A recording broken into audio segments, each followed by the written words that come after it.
My time is almost up. Stop struggling!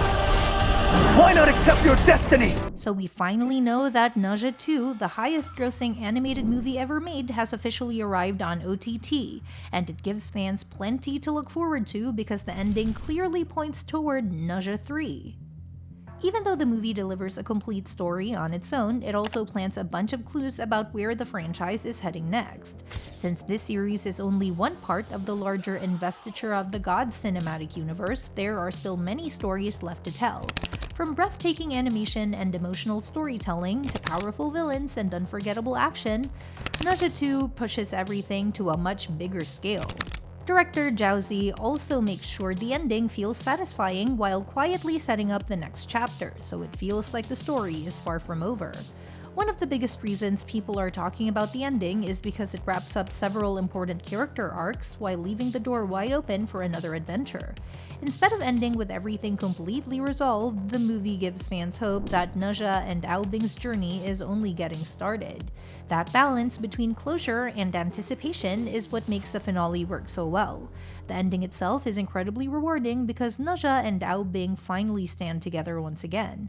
After everything they have been through, seeing the two reunited feels like the perfect conclusion to the second movie, but it also becomes the beginning of something much larger. Rather than celebrating a final victory, they immediately turn their attention toward the next battle. Ne Zha is more determined than ever, and Ao Bing finally finds the courage to fully commit to fighting beside him. Their friendship has always been one of the strongest parts of the franchise, so seeing them become true partners again feels earned. Instead of allowing fear to control them, both characters continue to move forward. Ne Zha even repeats the attitude that has always defined him. He refuses to let fate decide his future because he believes people should create their own destiny. Throughout both movies, he constantly rejects the labels placed upon him, whether others call him a demon or something else. The same determination continues here, but now he carries himself with much more confidence because he has grown stronger in every possible way. By the end of the film, Ne Zha has completed his adult form, making him more powerful than ever before. That transformation is important because it shows he is no longer the reckless child everyone underestimated. He has matured without losing the fearless personality that makes him unique. Because of that growth, he is finally ready to challenge enemies far beyond anything he has faced before.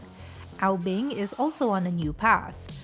Earlier, he often struggled between loyalty and responsibility, but now he has made his decision. After everything that happened to the Dragon Clan, he wants justice just as much as Ne Zha does. Since both of them have personal reasons for fighting Master Wu Liang, their partnership becomes even stronger. Together, they look like the ultimate team heading into the third movie. That alone makes Ne Zha 3 feel exciting because the sequel will likely focus on both heroes working side by side instead of following separate journeys. Fans have waited to see the pair fully united, and now the story is finally moving in that direction. Meanwhile, Master Wu Liang experiences a fate that feels almost poetic.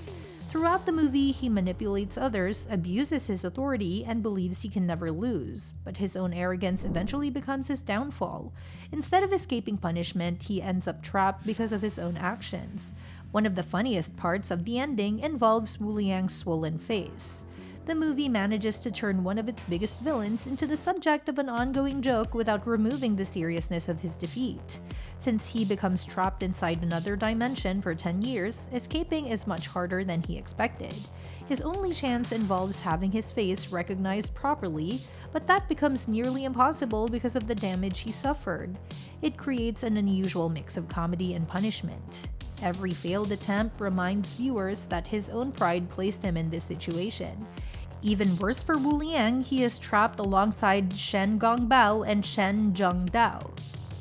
Since both characters have their own reasons to hate him, the situation becomes even more dangerous. Instead of finding allies, Wu Liang ends up surrounded by people who would gladly see him fall. Although his current position looks hopeless, it also hints that his story is not over. Villains rarely disappear completely in stories like this, so there is every reason to believe Wu Liang will remain an important part of the next movie. Another major setup involves the mysterious deification war, which Wu Liang keeps mentioning throughout the film. Even though the movie never fully explains what it is, the repeated references make it clear that this future conflict will become the center of the next chapter. The concept comes from the classic Chinese novel Investiture of the Gods, which serves as loose inspiration for these films. In that story, gods, immortals, demons, spirits, and legendary warriors all become involved in a massive conflict that changes the entire world. Although the movies have already changed many details from the original source, the overall idea of an enormous war still seems to be the direction Jiaozi is building toward. That means Ne Zha 3 could become much larger than either of the previous movies. Instead of focusing mainly on one city or one villain, the conflict could expand across the entire universe. Because the animation quality already reached incredible levels in Ne Zha 2, many fans believe the next installment could raise the bar even higher. The movie's mid-credits scene strengthens that possibility. Rather than serving as a simple bonus scene, it directly prepares audiences for what comes next. During this sequence, Wu Liang visits the prison where Shen Gongbao and his father are being held. Instead of threatening them immediately, he offers Gongbao a deal. If Gongbao accepts a loyalty curse, his father could receive a peaceful life. The scene never confirms Gongbao's answer because Wu Liang leaves before hearing it. That uncertainty becomes one of the biggest mysteries leading into Ne Zha 3. Since Gongbao has always been a complicated character rather than a completely evil one, nobody knows which path he will choose. However, Wu Liang also reveals that he already has special plans for Gongbao during the upcoming deification war. That statement strongly suggests Gongbao will return as an important player in the next movie. Even though Gongbao previously served as an antagonist, the sequel could explore him in much greater depth. Depending on his decision, he might become a reluctant villain, an unwilling servant, or even someone who eventually turns against Wu Liang. There are a bunch of interesting possibilities because the movie intentionally refuses to reveal his final choice. The setup becomes even more dramatic when Ne Zha's brothers arrive at Yushu Palace after being summoned by Wu Liang. Unlike Ne Zha and Dao Bing, they never witnessed the Chan sect's corruption firsthand. Because they lack the full truth, they may believe Wu Liang's version of events instead. If that happens, the third movie could place Ne Zha against members of his own family. That would create one of the franchise's most emotional conflicts because fighting strangers is one thing, but fighting your own brothers is completely different. It would test Ne Zha emotionally as much as physically. The ending also carries a much deeper message beyond its action scenes. Looking ahead, there are plenty of reasons to feel optimistic about Ne Zha 3 happening. And that's that for today's video. Thanks for watching, and we will see you in the next one.